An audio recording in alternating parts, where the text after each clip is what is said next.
Pietro Bertolini, un uomo che appartiene alla comunità anche a livello nazionale ed europeo per l'attività svolta, l'attività intensa svolta da Pietro Bertolini.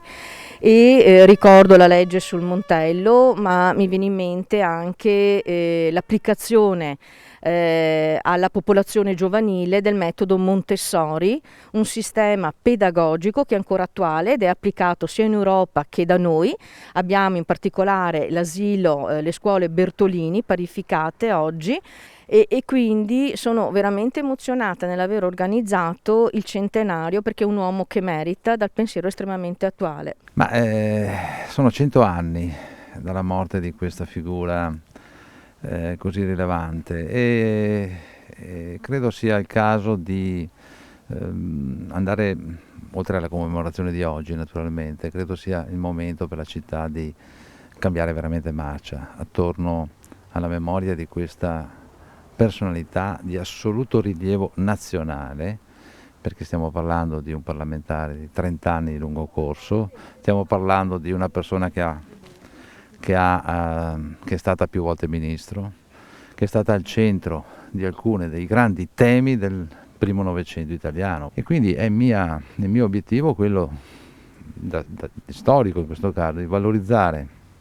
non solo la figura, le opere e il pensiero del senatore Pietro Bertolini, ma di promuoverlo a livello di grandissima personalità, ripeto, che va ben oltre Montebelluna, che abbraccia non solo la regione ma addirittura l'intero paese. Quindi un pezzo da 90 della politica nazionale che è stato completamente dimenticato.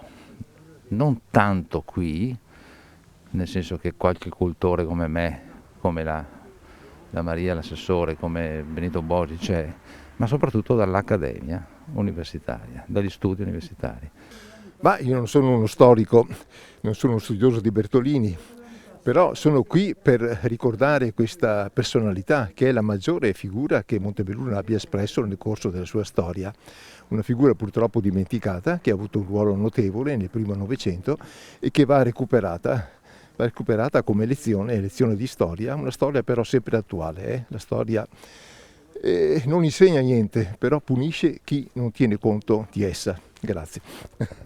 Sì, è un archivio importantissimo non solo per la storia di Montebelluna, ma soprattutto per la storia degli avvenimenti successi nel periodo appunto in cui Bertolini aveva avuto numerosi incarichi a livello governativo.